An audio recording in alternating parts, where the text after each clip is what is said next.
So hello everyone, this is Varsha and you are watching Mastermind. तो जैसे कि तुमने इस वीडियो के टाइटल में देखा, इन दिस पर्टिकुलर वीडियो हम तुम्हारा ICSE 2024 का इंग्लिश लिटरेचर का ऑफिशियल स्पेसिमेन पेपर का सॉल्यूशंस डिस्कस करेंगे। तो काफ़ी ज़्यादा यहाँ पर इंपॉर्टेंट वीडियो होने वाला है। तुम्हें पता होगा कि जो कि तुम्हारा इंग्लिश लैंग्वेज एंड लिटरेचर है, दोनों कंपलसरी सब्जेक्ट है ICSE में, यानी कि जबकि तुम्हारा बोर्ड एग्जाम्स का मार्क्स कैलकुलेट होगा तो वहाँ पर इंग्लिश का मार्क्स कंपलसरी रहेगा। बेस्ट ऑफ 5 रूल के अकॉर्डिंग यहाँ पर तुम्हें कोई भी 5 सब्जेक्ट जिसमें कि तुम बेस्ट मार्क्स स्कोर करते हो वो तुम्हें कंसिडर करना पड़ता है। तो यहाँ पर इंग्लिश एक कंपलसरी सब्जेक्ट है। तो यहाँ पर देखो, जो तुम्हारा क्वेश्चन पेपर है इंग्लिश लिटरेचर का 4 सेक्शंस में डिवाइडेड रहता है। तुम्हें यहाँ पर पैटर्न पता लग जाएगा अगर तुम यहाँ पर स्पेसिमेन पेपर सॉल्व करोगे। साथ ही साथ तुम्हें ये पता लग जाएगा कि किस लेवल का क्वेश्चंस यहाँ पर बोर्ड एग्जाम्स में पूछा जाता है। तो यहाँ पर हम सेक्शन ए सॉल्व करेंगे, हम यहाँ पर MCQ का सॉल्यूशंस डिस्कस करेंगे। तो बहुत ही इंपॉर्टेंट वीडियो है। साथ ही साथ यहाँ पर मैंने तुम्हारा लैंग्वेज का, इंग्लिश लैंग्वेज का physics, chemistry, bio, history, civics, ये सारी चीज़ के ऊपर ऑलरेडी मैंने यहाँ पर स्पेसिमेन पेपर तुम्हारा सॉल्व कर दिया है। अगर तुमने नहीं देखा है तो तुम यहाँ पर लिंक मैंने डिस्क्रिप्शन बॉक्स में प्रोवाइड कर रखा है, डेफिनेटली तुम जाकर चेकआउट कर सकते हो।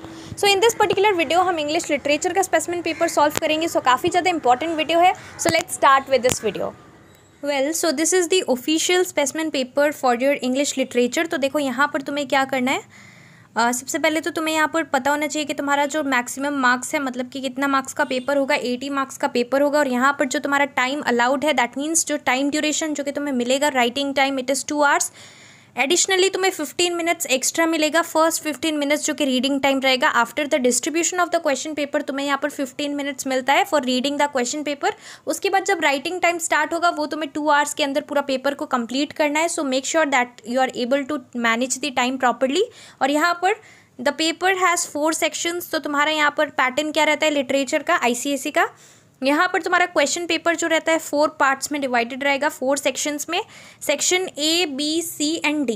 अब देखो, यहाँ पर तुम्हारा जो पैटर्न है, किस तरीके से यहाँ पर तुम्हें क्वेश्चंस को अटेम्प्ट करना है। सेक्शन A कंपलसरी रहता है और सेक्शन जो B, C एंड D रहता है वहाँ पर चॉइस रहता है। तो उसे कैसे यहाँ पर अटेम्प्ट करना है पेपर को, ये हम नेक्स्ट वीडियो में डिस्कस करेंगे डिटेल में। इस पर्टिकुलर वीडियो में हम सॉल्यूशंस डिस्कस करने वाले तुम्हारा सेक्शन A पार्ट का। सेक्शन A में यहाँ पर तुम्हें MCQs मिलेगा और यहाँ पर सब कुछ कंपलसरी है। Attempt all questions from this section. So you cannot leave out any questions, you have to attempt all the questions. So let's read the question. सबसे पहला क्वेश्चन है, what does Shylock demand from Antonio? So यहाँ पर तुम्हारा options है, 4 options, you have to choose the correct option. First is pound of flesh, 6,000 ducats, an apology, and 4th one is compassion. So here Shylock demands a pound of flesh from Antonio. So this is the correct answer. Option number A is correct for question 1. Moving ahead to next question, that is question number 2. What does Portia ask for when Bassanio steps up to take the cascade test?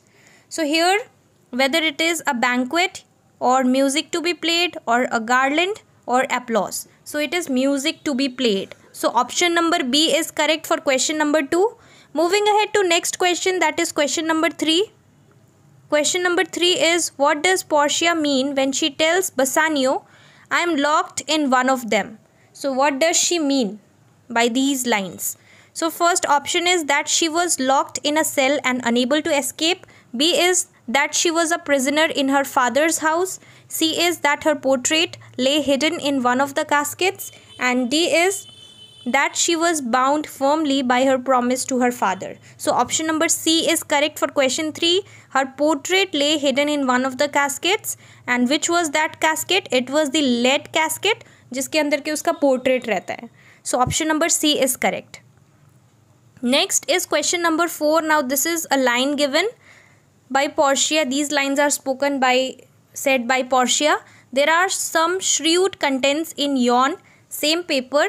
What does the paper in this extract refer to? So paper, what does it refer to? First one is Portia's letter to Bellario. B is Bellario's letter to the Duke. C is Bassanio's letter to Antonio. And D is Antonio's letter to Bassanio. So correct option for question number 4, it is option D, Antonio's letter to Bassanio. So option number D is correct for question 4. Moving ahead to next question, that is question number 5. Why does a quarrel break out between Nerissa and Gratiano in the final act of The Merchant of Venice? So here the correct answer for question number 5, it is option A.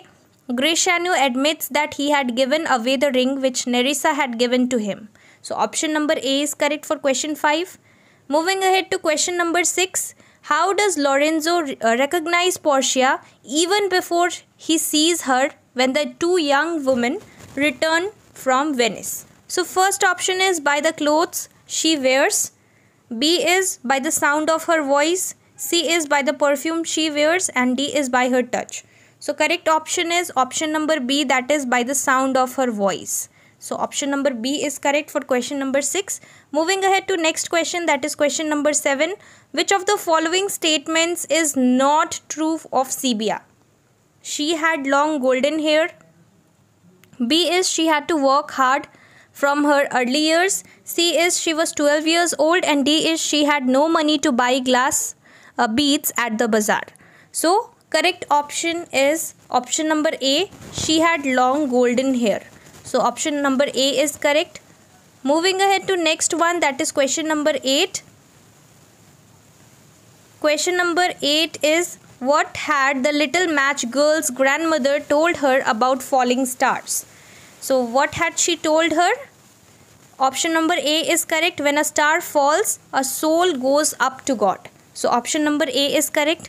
Moving ahead to next question, that is question number 9.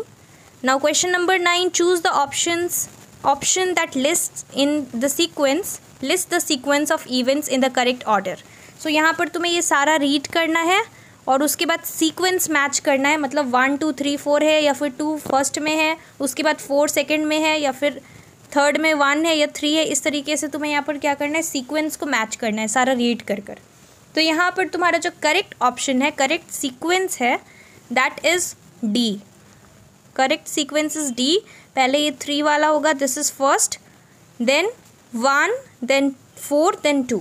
So 3 1 4 2 is correct. That means option number D is correct. तुम एक बार read कर लेना.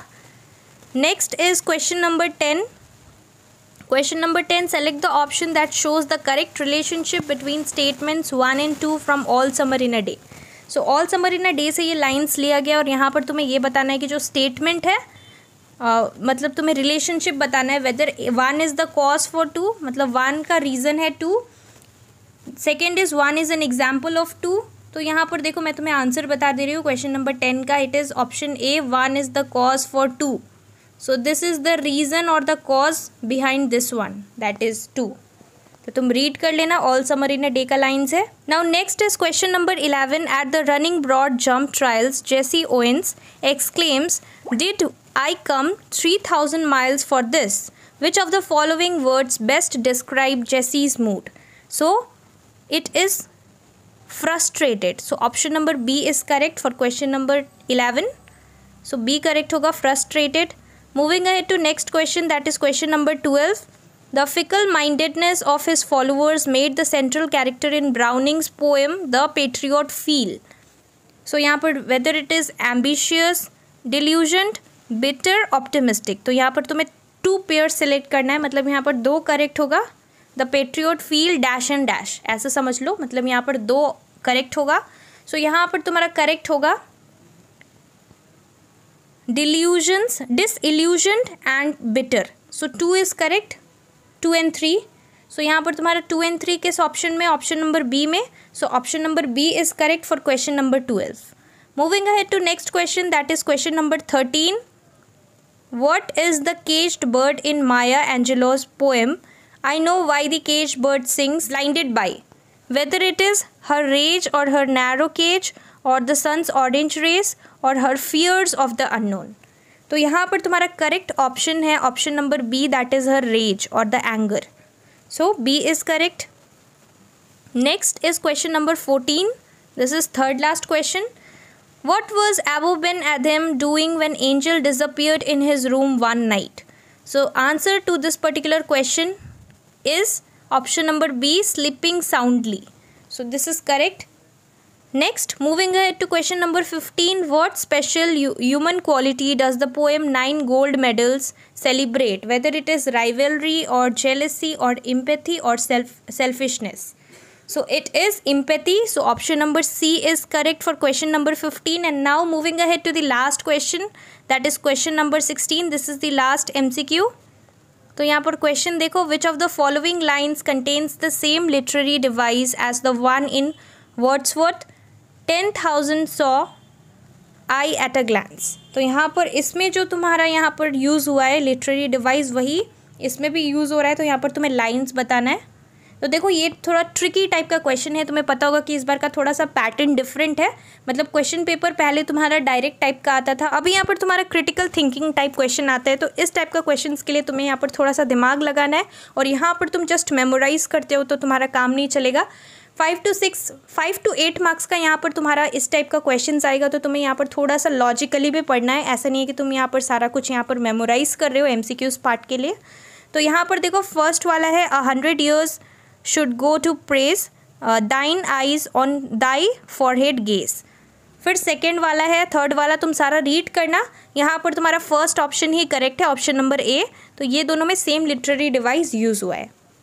तो यहाँ पर we have completed with all the solutions. हमने यहाँ पर सेक्शन ए का सारा क्वेश्चंस MCQs डिस्कस किया। साथ ही साथ अगर तुम चाहते हो कि मैं यहाँ पर तुम्हारा जो सेक्शन B, C, D है इसका भी क्वेश्चंस यहाँ पर मैं तुम्हें प्रोवाइड करूँ। सेक्शन B तुम्हारा ड्रामा का है, देन अगेन यहाँ पर पोइट्री है और प्रोज है तुम्हारा ट्रेजर ट्रोव से। अगर तुम चाहते हो कि इसका भी आंसर्स मैं प्रोवाइड करूँ तो डेफिनेटली तुम लोग मुझे नीचे कमेंट सेक्शन में बताना। और साथ ही साथ अगर तुम्हारा कोई भी डाउट है तो तुम लोग मुझे नीचे कमेंट सेक्शन में पूछ सकते हो। So that's all for this video. Thank you so much for watching.